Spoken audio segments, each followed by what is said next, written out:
The thing is, I did not throw my wedding ring because I hated my husband.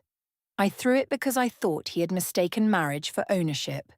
2 glasses, 1 birthday cake, 1 room full of people waiting to see who I really belonged to. Of course, I thought the answer was nobody. By the end of that dinner, Nolan proved I had already given that answer to Jason.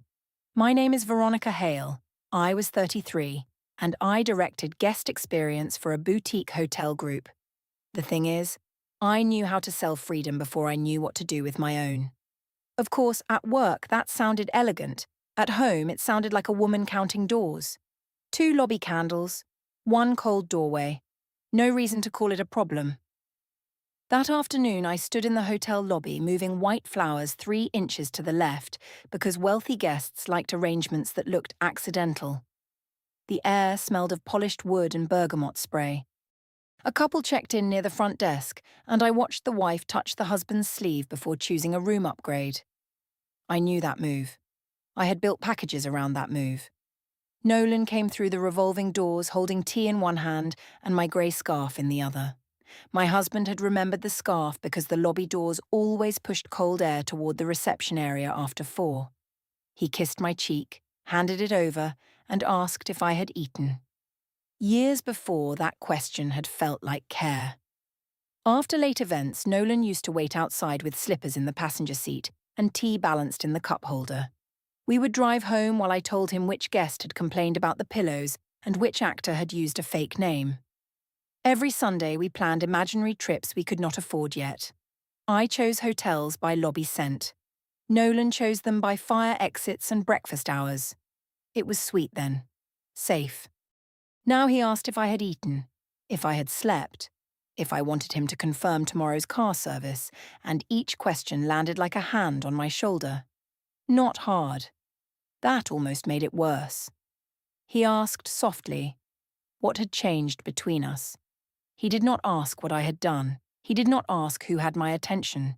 He asked what had changed, like a man trying to find a crack before the wall opened.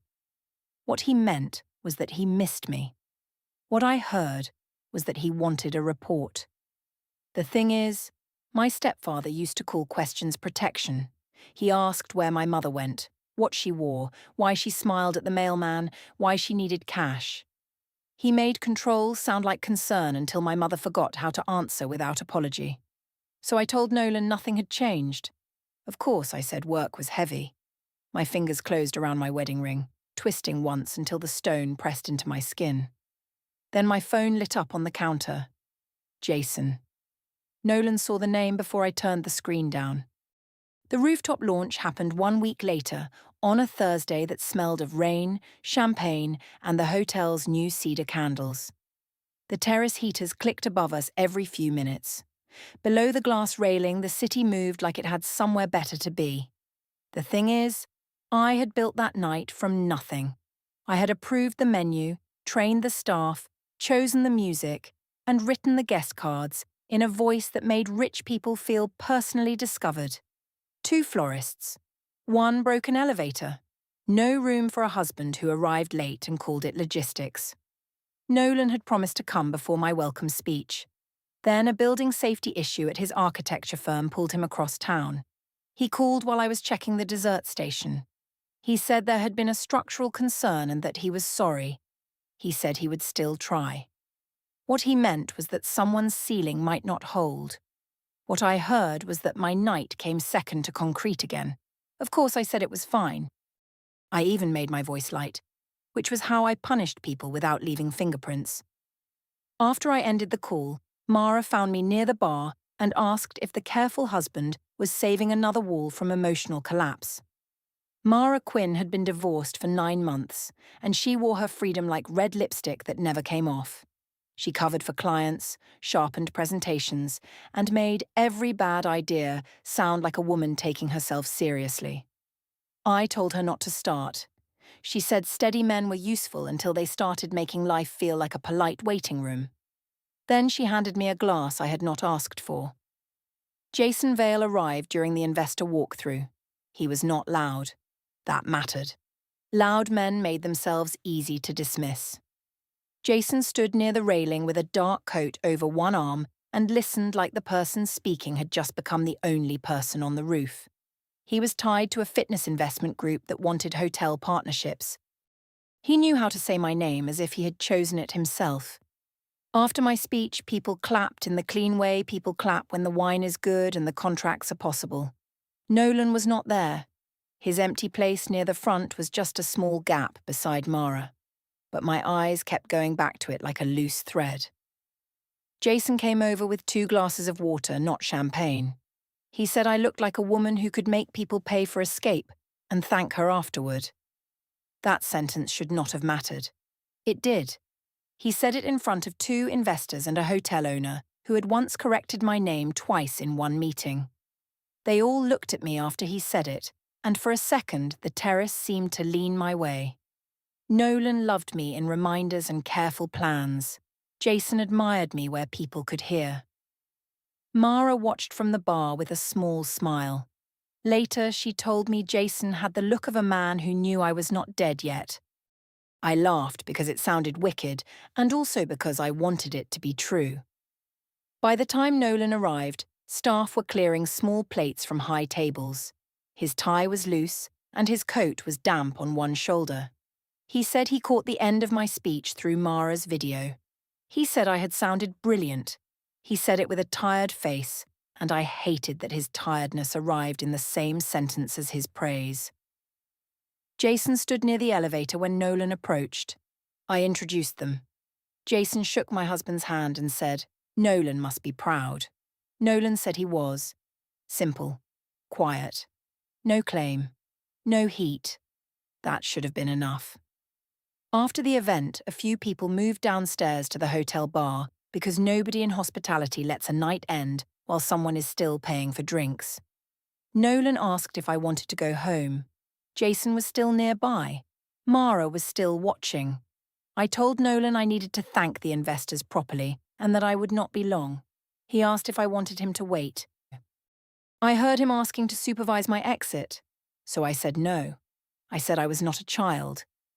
The word came out too sharp, and Nolan's face closed in that small, careful way he had. He told me to text when I was heading home, then left through the service hall. The bar was low-lit and too warm.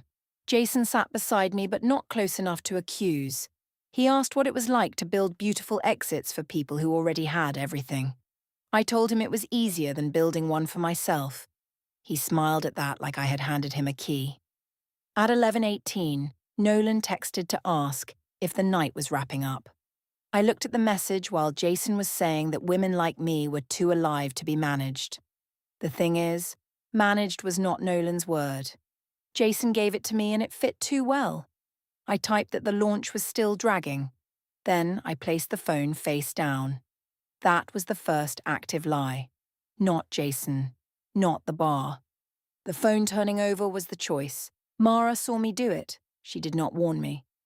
She only lifted her glass and said sometimes a woman deserved one place where nobody asked for a schedule. Nina saw something different 2 days later at Elise's apartment. My sister was planning her birthday dinner, and Nina had come over with cupcakes and a tired face. Jason texted while I was choosing the seating list. His name flashed bright on my screen. Nina looked from the phone to my ring hand. She asked if Nolan knew Jason was texting me this late. I told her Jason was a work contact. She said work contacts did not usually send messages with my name and a flame emoji after midnight. Of course, I called her dramatic. I said people in events talked that way. Nina did not argue. She put the cupcakes on the counter and went quiet in a way that made the room colder. That night, Nolan asked a specific question. He said he had seen Jason's message thanking me for not going home too early. He asked what that meant. No shouting. No accusation. Just one named sentence placed between us. What he meant was that the shape of our marriage had started to scare him. What I heard was my stepfather checking receipts. I told Nolan he was making a message into a trial. I said he only cared because another man had treated me like a person with a pulse. His hand moved once on the table toward mine, then stopped before touching it. After that, he slept facing the window. My circle did not break yet. It only shifted. Mara moved closer. Nina stepped back. Elise kept planning her birthday. Jason kept texting like none of it had a cost. Elise's birthday dinner was in a private room behind a restaurant with brass lamps and dark green walls. The room smelled of buttercream, garlic butter, and Prosecco spilled near the sideboard. A round cake sat in the centre with white candles waiting in a little glass cup. My sister had chosen the place because she said turning 29 deserved velvet chairs and a door that closed. The thing is, I came dressed for witnesses. I did not say that then. Of course, I said I liked the black dress because it made my shoulders look better. 2 mirrors. 1 message from Jason. No honest reason to smile that much before a family dinner. Nolan noticed the dress when I came out of the bathroom at home. He said I looked beautiful. Not flat. Not fake. Beautiful. Still, his eyes moved to his watch after he said it because he had ordered the car and hated being late. That was Nolan. Desire, then schedule. A compliment with a clock attached. At the restaurant, Elise hugged me first, and Nolan second. Rowan was already there, filming little clips for Elise because he liked making birthday videos with music nobody asked for. My mother, Alina, sat near the wall in a cream jacket, watching every face as if she could smell a fight before anyone served salad. Mara arrived with a gift bag and a smile that said she expected a show. Nina came late and sat beside Rowan, not beside me. Jason was not invited. That was the clean part I kept holding up inside myself. He was not in the room. He was only on my phone. Dinner began softly. Elise made everyone say one thing they loved about the past year. Rowan said better parking near his office. Mara said learning to leave bad men before they became furniture. My mother laughed at that too loudly. Nolan said he loved watching Elise build a life that looked like hers. Elise touched his arm because Nolan had always known how to say kind things when he stopped thinking about being exact. Then Jason texted. I had set my phone beside my plate because I told myself that hiding it looked worse. The screen lit up during dessert menus. Jason had written that he could still smell my perfume from the rooftop. Nolan saw the name, not the message. The name was enough. His eyes moved to mine, then to the phone, then back to his water glass. He did not reach for it. He did not ask for it. He leaned close and asked if we could talk when we got home. That was all. A private door. A quiet one. What he meant was that he did not want this room to become the place where we broke. What I heard was that he wanted to pull me away from my own sister's birthday and make me answer like a girl caught with lipstick on her collar. I laughed. Not because it was funny, because laughter gave everyone a cue before silence could choose one. Mara looked up first. Elise paused with the cake knife in her hand. I said Nolan was doing it again. My voice carried farther than I planned, but once it reached the room, I followed it. I told them he could not let me have one evening without needing to manage what I did, who I knew, where I looked, and when I came home. Nolan said my name softly. That made it worse. Softness from him always sounded like a leash covered in velvet. Elise said we could all take a breath. She still had her birthday smile on, but the corners had started to strain. My mother leaned forward. Rowan lowered his phone but did not stop recording. Nina looked down at her napkin. Mara's face was bright at first, thrilled in the way people get when someone else says the dangerous thing before they have to. I kept going. I said my husband had spent years calling his fear concern. I said every time I wanted a life outside his little plans, he asked a careful question and expected me to shrink myself into an answer. I said he did not own me because he remembered my scarf, my tea, and my calendar. Nolan did not raise his voice. He only asked if I wanted to have this conversation here. There it was again. Here. As if the problem was the room, not the cage. The thing is, rooms mattered to me. My mother had never had a room. My stepfather made every room his. He could turn a kitchen, a hallway, a car seat into a place where my mother had to explain why she had taken too long at the shop. I had promised myself I would never become a woman who waited until the door closed to speak. So I reached for my wedding ring. It did not slide off at first because my finger was warm. I twisted it once, hard enough that the skin pulled. The candles on Elise's cake had not been lit yet, but everyone had gone still as if a flame had already taken the air. Nolan watched my hand. Not my face. My hand. I pulled the ring free.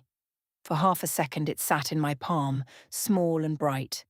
Nolan had chosen it because he said it looked strong without being loud. Back then, I liked that. Now the word strong without being loud made me want to throw something through a window. I threw the ring across the table. It hit Nolan near the cheek, a small clean tap, then dropped beside his plate and rolled into a smear of buttercream from Elise's knife. Nobody made a sound at first, not even Mara. I told him, with my whole family watching, that he was nobody to me if he thought marriage made him my authority. I said he was not my father, not my keeper, not the person who got to approve my life. I said I did not need him to decide anything for me. Mara's mouth opened, then closed. Elise put the cake knife down.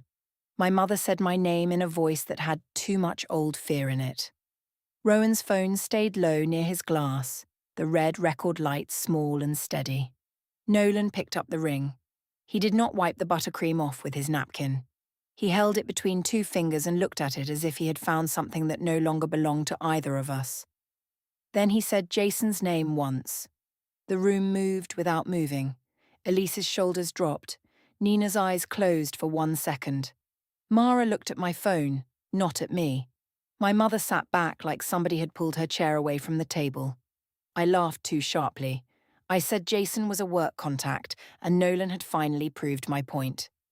I told everyone this was what control looked like, making a woman explain a name at her sister's birthday. Nolan stood slowly. He placed the ring beside my wine glass. His cheek was not red, but I kept looking at the spot where the ring had touched him. He thanked Elise for dinner. He told her he was sorry her birthday had been used this way. Not ruined, used. That word cut cleaner than anger. Elise did not answer him. Her eyes were on me, and for the first time in my life, my sister looked older than I did. Nolan left the room through the side hallway. Rowan stopped recording only after the door closed behind him. The candles were still unlit. The cake still waited like a stupid, sweet object in the middle of a room that had gone sour. Jason texted again before anyone spoke. I did not read it. For once, his name had already done enough. Home made the ring look different. At the restaurant, with velvet chairs and people watching, it had looked like a weapon. In our bedroom, under the small lamp Nolan hated because it flickered, it looked like a thing too tiny to have carried that much damage. The thing is, public courage always comes home as private mess. Of course, I still tried to call it honesty. 2 shoes by the bed, 1 unopened message, no applause left in the walls. Nolan came back before midnight. I heard his key in the door and stood in the hallway, arms folded, ready to defend myself against whatever version of him entered. Anger would have helped. A slammed door would have given me a shape to push back against. He came in quietly. He took off his coat, hung it on the hook, and placed my ring on the dresser. Then he pulled 1 white napkin from the restaurant out of his pocket. I had not seen him take it. He spread it flat with both hands, folded it once, then placed the ring inside. Another fold. A small square. He set it near my perfume bottles. That was the moment the door opened. Not guilt, not apology. Something worse because it had no drama in it. My husband was not trying to win. He was not trying to own me. He was making a place for the ring because I had made no place for him. The carefulness in his fingers looked familiar. It was the same care he used with broken glasses, hotel receipts, my scarf, my tired hands after long events. He was still being gentle with the thing I had thrown at his face. For one breath, I saw him. Not as a guard, not as a man holding a key to my cage. As Nolan, standing in our bedroom with buttercream still dried on one edge of my ring, trying not to ask me to undo something that could not be undone in front of people who knew us.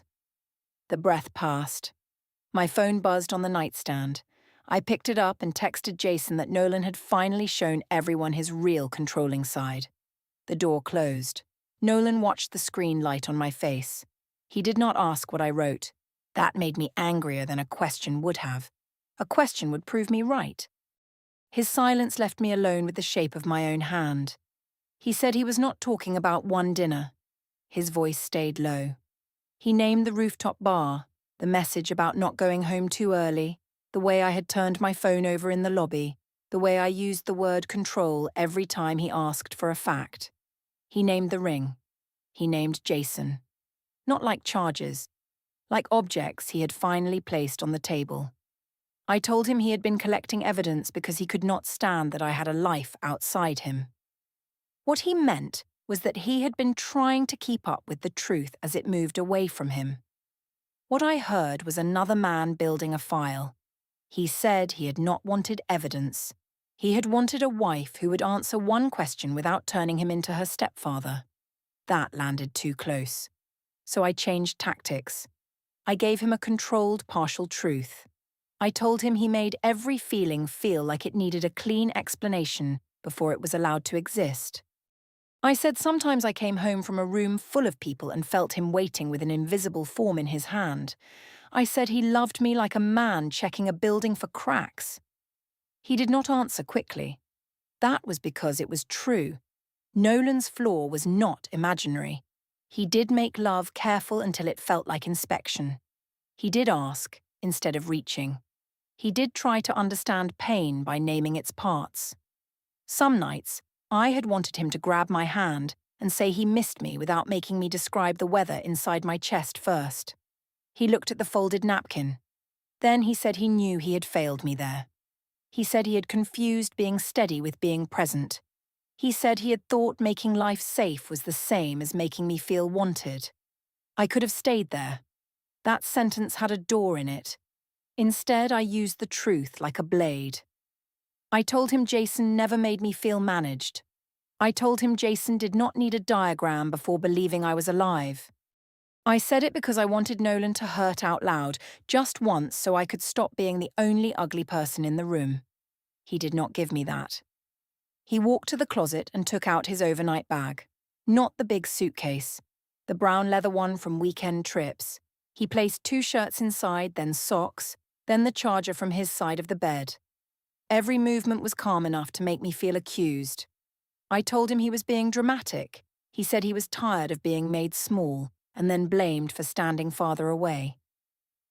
I followed him into the hallway because the apartment suddenly felt too large. He took his passport from the desk drawer, then the spare car key from the blue dish near the door. That blue dish had held our keys since the first week we moved in. We bought it at a market where Nolan said the glaze looked like the sea near a place we had never been. He put only his key in his pocket. That was the silent marker. I did not understand it then, or I pretended not to. I told myself he wanted to scare me with order, but the dish looked different after his hand left it. Less shared. Nina called the next morning while I was still in the dress from dinner. She asked if I was okay, but her voice had already moved away from me. I said Nolan had humiliated me by bringing up Jason in front of everyone. Nina said I had thrown a ring at my husband's face in front of my sister's birthday cake. There was no anger in her sentence. That made it harder to fight. I told her she was simplifying it. She said maybe I had spent so long complicating it that I could not see the simple part anymore. After that, she said she had to go. Mara replied to my first message with 3 dots that appeared and disappeared twice. Then she sent that it sounded intense. Intense. Not iconic. Not brave. Not finally free. Elise called after lunch. She asked if Jason was the reason I threw the ring. Not if Nolan was controlling.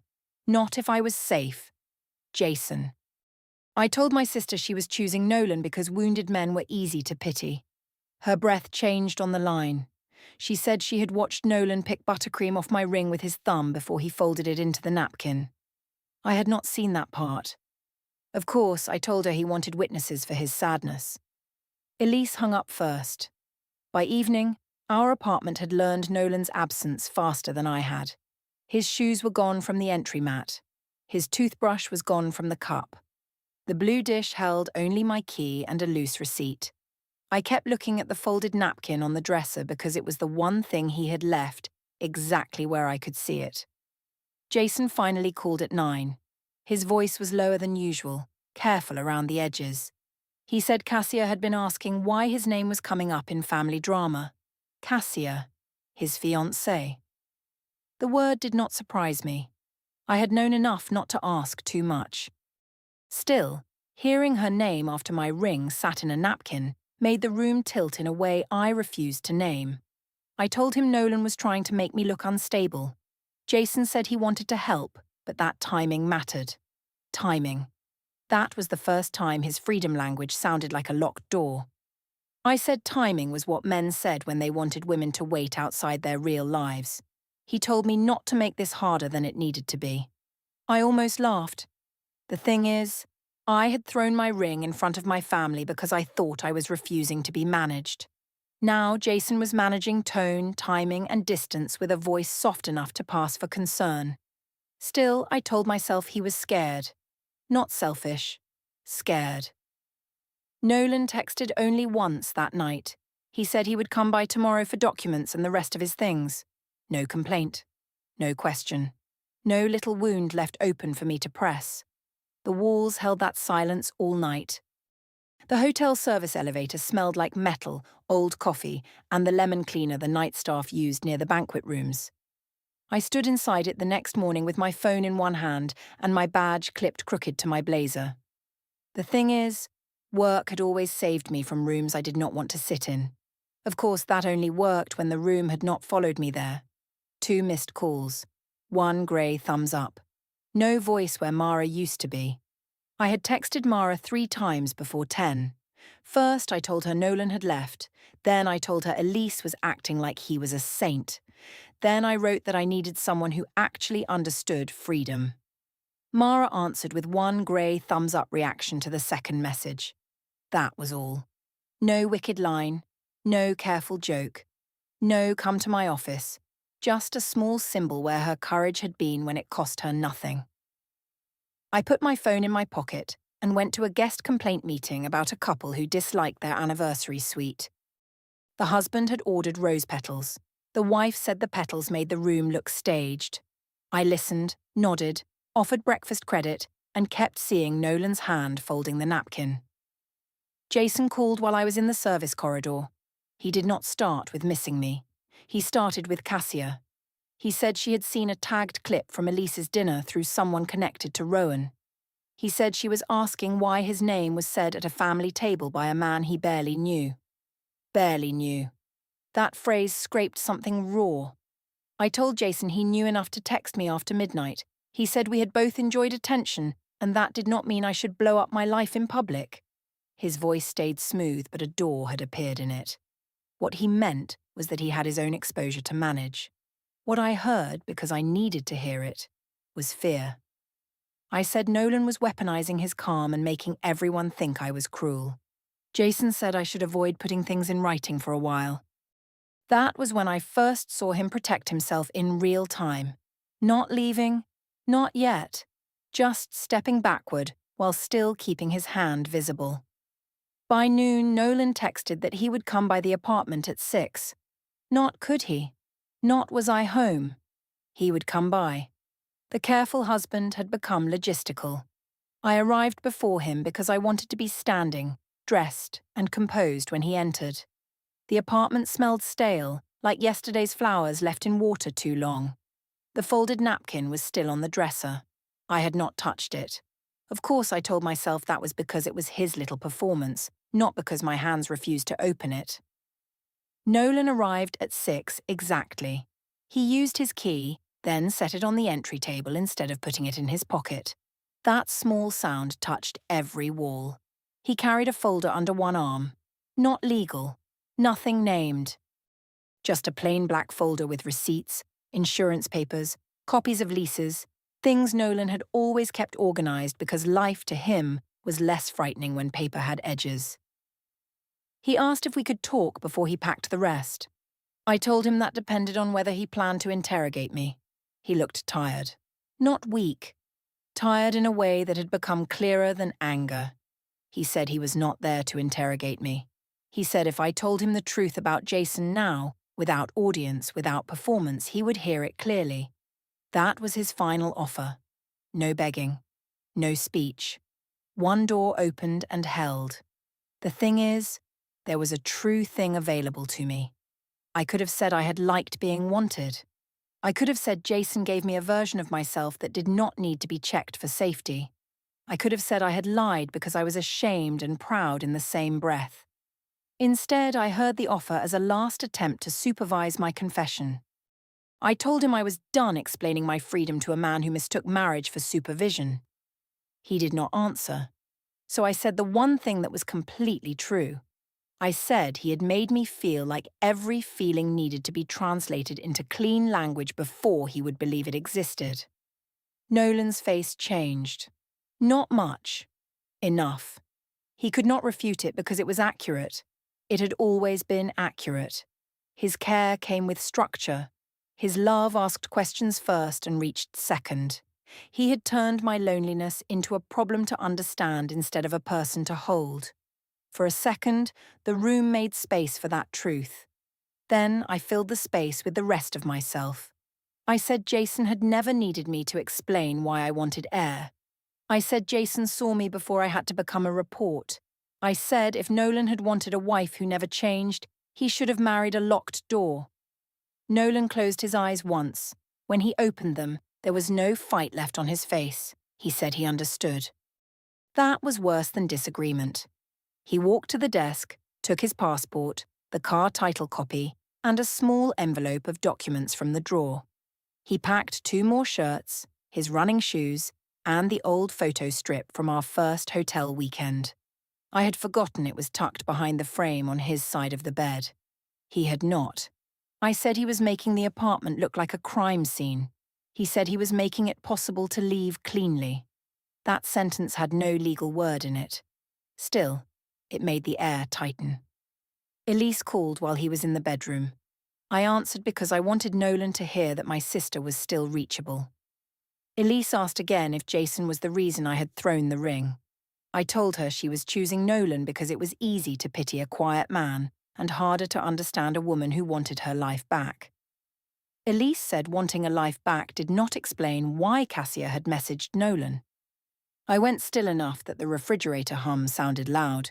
Cassia had messaged Nolan, Jason's fiancée, the woman I had kept out of the story because naming her made Jason less like rescue and more like a man with another locked room. I asked what Cassia sent. Elise said that was between Nolan and the people he trusted now. Now. That word opened a small cut. I told Elise she was punishing me on her birthday week. She said I had made her birthday the place where everyone learned to stop laughing. Then she ended the call. Nolan came back into the hallway with the folder under his arm. He did not ask what Elise said. He had the face of a person who already knew enough. Jason texted then. Cassia had been asking questions, he wrote. He said things were getting messy and we needed to be smart. We. The word arrived late, like a guest who had already checked for exits. I asked if he had told Cassia about me. He wrote that labels would only make things worse. Labels. Husband. Fiancé. Work contact. Freedom. Control. The words were all suddenly cheap in my hand. Nolan picked up his overnight bag. I stepped in front of the door before I thought about how it looked. He asked me to move. Calm. Clean. Not afraid. I said he was abandoning me because I refused to be owned. He said he was leaving because I kept calling every boundary a cage and every lie a window. That should have landed as cruelty. It did not. It sounded like something he had written down only after trying not to. I moved aside. He placed his key in the blue dish. Not on the table, not in his pocket, not thrown. Placed. The dish made the same little ceramic click it had made 1,000 normal nights before. Then he left. No slammed door. No last look. No sentence I could twist into proof. Afterward, The apartment kept working without him. The fridge hummed. The hallway light blinked once. My phone screen stayed bright with Jason's unfinished message. I called Mara. It went to voicemail after 2 rings. No callback came. That night, I slept on top of the covers in my dress pants because changing clothes felt too domestic. Jason did not call. Elise did not text. Nina had already become a silence with a name. Nolan's absence was not loud. It made appointments somewhere I could not see. The mediation office had beige walls, a glass water pitcher, and chairs that made every person sit too straight. The thing is, I thought I was walking into a conversation about space. Of course, I wore the cream blouse I used for difficult guests. 2 folders on the table, 1 empty chair beside me. No friendly face in the room. Nolan was already there when I arrived. Elise sat near the wall with her hands locked around her phone. A woman beside Nolan introduced herself as his family law attorney, and the mediator nodded at me like my face had already been discussed before I entered. The document was placed in front of me without drama. Petition for dissolution of marriage with temporary property and financial orders. The first temporary orders hearing was scheduled for June 12th. I smoothed the edge of the folder with 2 fingers until the corner bent. Then I straightened it, because bent paper looked careless. Elise looked down when I did that. Not cruel. Tired. The proof did not come from nowhere. Rowan's birthday recording showed the ring, my voice, Nolan saying Jason's name, and the room going quiet. Cassia had sent screenshots of Jason's messages, the rooftop dates, the hotel bar timing, and the message where I told him Nolan had shown his controlling side. My own texts sat there in clean order, stripped of perfume, lighting, and all the little stories I had used to make them softer. I tried to say Nolan was punishing me because I refused to be controlled. The mediator looked at the page, then asked why Jason's fiancée had the same dates and hotel names that Nolan had listed. Her voice was plain. Not kind. Not hard. Just plain. There was nothing to do with that kind of plainness. My phone buzzed under the table. Jason had written that he never asked me to leave my husband and that he hoped I would not involve him further. Before I could answer, his profile picture disappeared. The message stayed. The person did not. Nolan left first when the meeting ended. He signed what he needed to sign, stood, and walked out before I found a sentence that could make him turn. Elise stayed long enough to say she wished I had chosen truth before making everyone witness the lie. Then my sister left too. I moved into a short-term hotel apartment paid weekly, where the lobby staff called me Ms. Hale because they did not know what else had been removed. The joint account was restricted under temporary financial orders until the June hearing. Nina stopped replying. Elise removed me from the family birthday chat. And Mara never asked what happened. Jason stayed with Cassia publicly and told mutual contacts that I had misunderstood the connection. At work, I was taken off guest-facing anniversary campaigns after Rowan's clip reached one of the hotel partners. The thing is, I thought throwing the ring meant I had taken myself back. Of course, I called it freedom because freedom sounded cleaner than betrayal. 2 empty hands, 1 blocked number, no husband waiting to ask the wrong question. I proved nobody owned me, and somehow that left nobody beside me. The ring stayed inside the white napkin on the kitchen counter. The last thing Nolan gave me was exactly what I demanded, a life where he had no say.